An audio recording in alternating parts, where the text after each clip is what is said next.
And if one of Ireland's most famous unsolved murder was never truly closed? What if the answer was not hidden in a confession, not hidden in a witness statement, not hidden in a courtroom file, but in a tiny unknown DNA trace found on Sophie Toscan du Plantier's boot?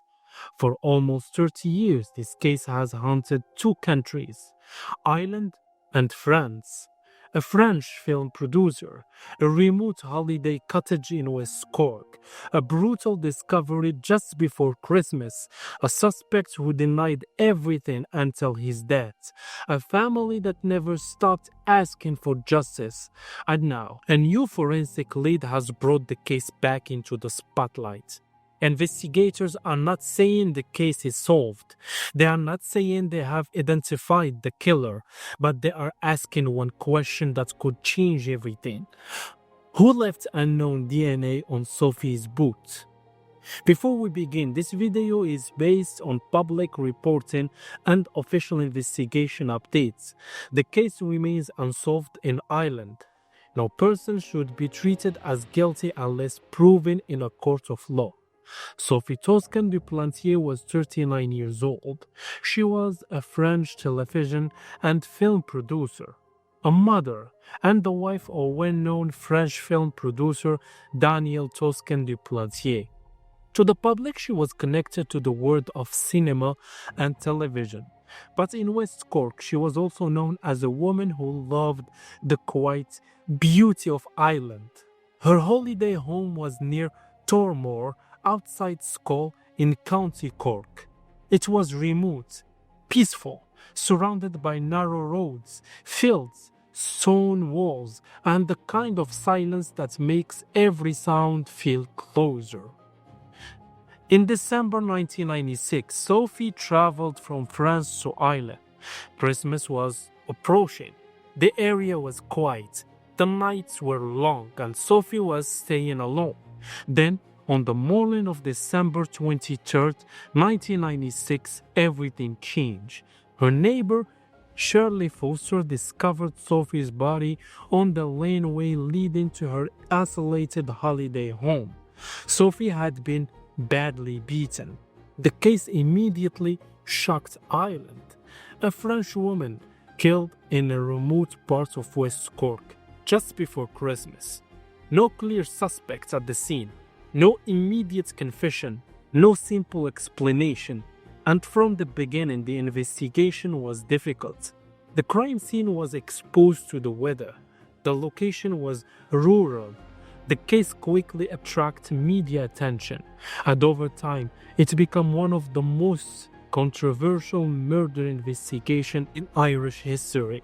For decades, one name became tied to the case more than any other: Ian Bailey. Bailey was an English journalist living in West Cork. He was arrested twice by courts in connection with Sophie's killing, but he was never charged in Ireland. The Irish Director of Public Prosecution did not bring a murder prosecution against him. Bailey always denied killing Sophie. But in France, the case followed a different path. In 2019, a French court convicted Ian Bailey in absentia for Sophie's murder and sentenced him to 25 years in prison. Bailey did not attend the trial. Ireland later refused to extradite him. So in Ireland, he remained a suspect who was never convicted. In France, he was a man convicted in his absence. That legal contradiction kept the case alive for years.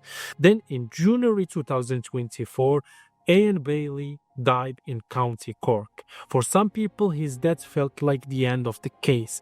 For others, it made the mystery even deeper. Because if Bailey was guilty, he died without giving Sophie's family a final answer. And if Bailey was innocent, then the real killer was never found. That is why the newest DNA development matters so much. According to the Irish Times, courts are now seeking international help to identify unknown DNA found near an eyelet on the tongue of Sophie's right boot. That DNA profile has reportedly been sent through an international law enforcement data sharing system under the PROM Convention. More than 20 countries are involved in that type of DNA comparison. The goal is to find out whether the unknown profile matches anyone in international forensic databases. So far, according to current reporting, no match has been found. But there is one detail that makes the lead explosive. The identified DNA does not match Ian Bailey. That does not automatically prove Bailey was innocent, and it does not automatically prove the DNA belongs to the killer. But it does raise a major question. If the DNA was left during the crime, then who left it? That is the question investigators now have to answer. DNA can be powerful, but DNA can also be complicated. A DNA trace of clothing does not speak by itself. Investigators have to understand how it got there. Was it left by the attacker? Was it left by someone who had innocent contact with Sophie? Was it left during the handling of evidence? Was it contamination? Was it transferred from another surface? Those possibilities matter because in a cold case this old, forensic evidence must be handled with extreme care. According to reporting, guards have also been collecting DNA samples from people who may have had legitimate contact with Sophie's body, clothing, or footwear during the investigation. That includes people connected to the crime scene and post-mortem process. This is not just about finding a suspect, it is also about eliminating innocent explanation. This is how investigators can separate a meaningful forensic lead from background contamination. But the fact that this DNA is still identified after all these years is what keeps the mystery alive, because if it is not Bailey's, and if it is not from an innocent source, then it could point to someone whose name has never been publicly known.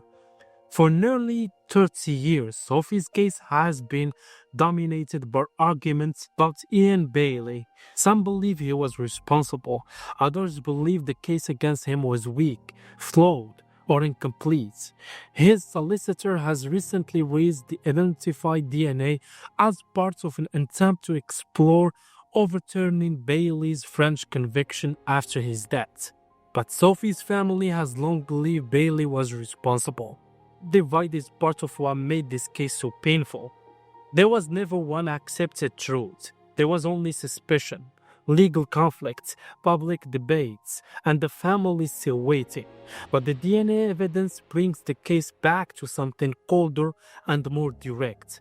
Not opinion, not media coverage, not reputation, forensic science, a small trace, a profile, a possible name. And if that name is ever found, the entire case could shift. The story also matters because the Sophie Toscan du Plantier murder has never faded from public memory. It has been covered in documentaries, podcasts, books, and the news investigations. Netflix released a documentary series about the case. Sky also aired a documentary series directed by Jim Sheridan.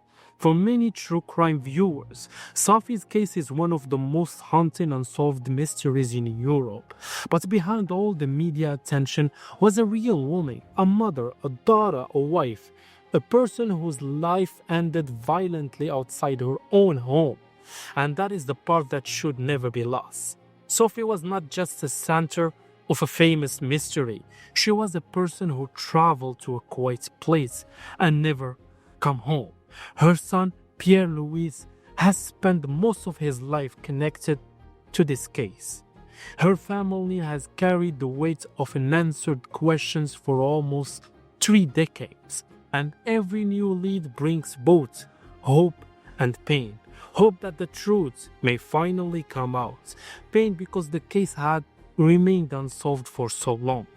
The newest DNA development does not give the family justice yet, but it gives investigators another path, a path that did not exist